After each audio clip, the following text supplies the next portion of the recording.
I'm Terry Light, and I live at Dignity Village, which is in North Portland in Oregon. Okay. How did you happen to become homeless? Well, there are lots of factors that got involved with that.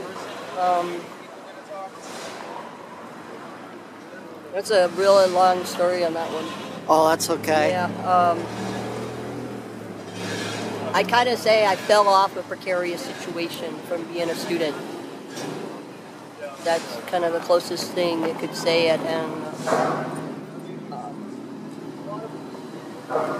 Margaret Wheatley has a book. It's called Walk Out, Walk On. It's really good reading. Talks about people who've walked out. And part of my story is like that. And part of my story is also about not succeeding in the way things were set up. It was a setup for me to not succeed. And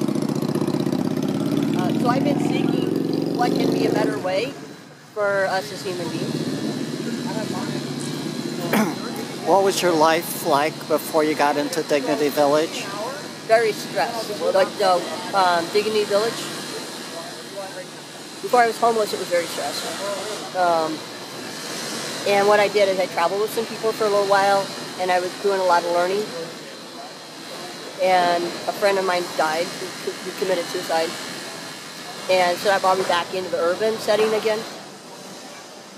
And I'm thinking about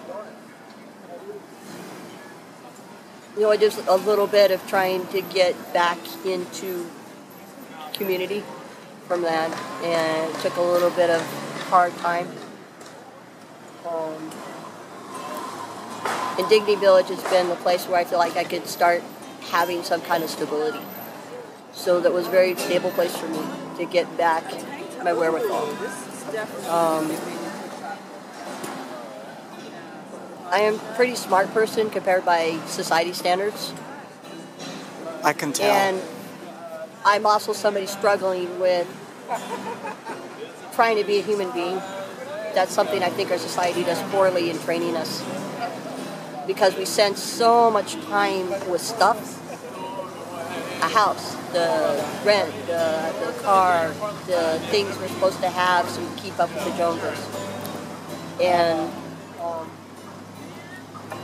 our heart gets left out in the dirt.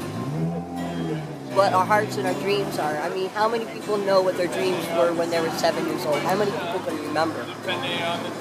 We do a poor job with ourselves of enacting what God intended for us to be. We do a poor job. So I feel like I've got stable at Dignity Village, but now I'm really learning really hard. I'm working on vision for myself and hopefully other people to come back with that micro business that will help us turn the tide of what our problems are right now, that are establishing a paradigm that is not working anymore.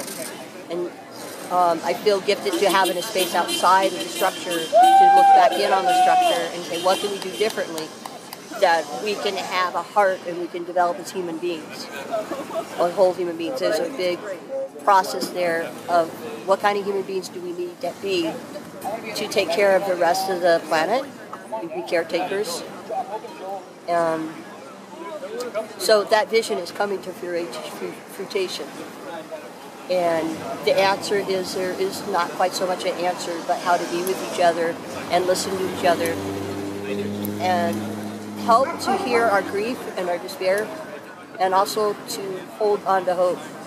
I mean, Joanna Macy is one of the really great people that I learn a lot from. And there's a lot of different people I read a lot, but also I was meditation at Dignity Village with the other people there who had a lot harder time being homeless than I did.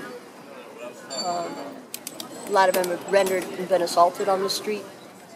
A lot of people who have gotten kind of lost away from their relatives and lost connection with anybody, so they stopped talking. There's quite a few people there who don't talk coherently or don't talk at all. And they have a safe place to be. And just they have to manage at the minimum level of activity and contribution, and they do. And they're safe from There's some kind of, we're judged a little bit more fairly by each other than I think people who don't know us or don't understand what it's like to be homeless. Is there anything else you want people to know?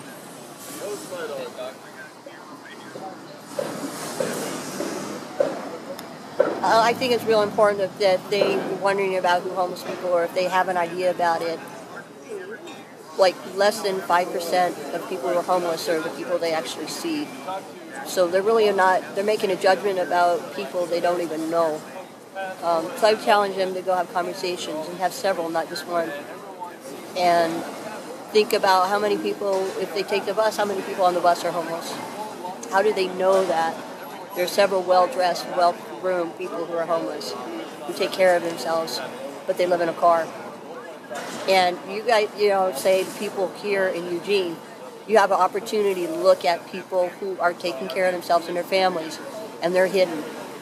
When I was in Portland, I do outreach, and I've been invited to schools, and I sat down with the students, and there were homeless people in that room, but they didn't come out.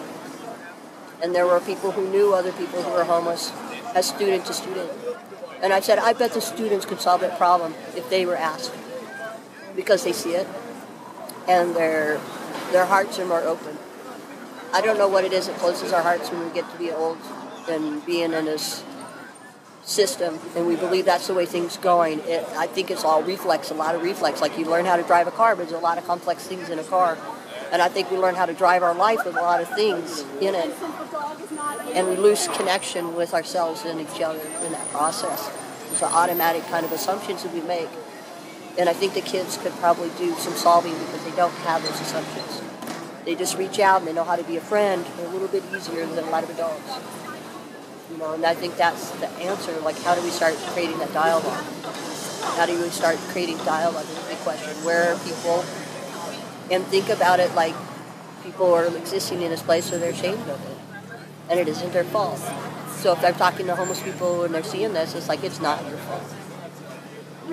We are all dependent on each other in a really big way. We forget that in our culture. We get sold that we're individuals, and if we fall down, it's our responsibility. And it's not quite clear and dry like that.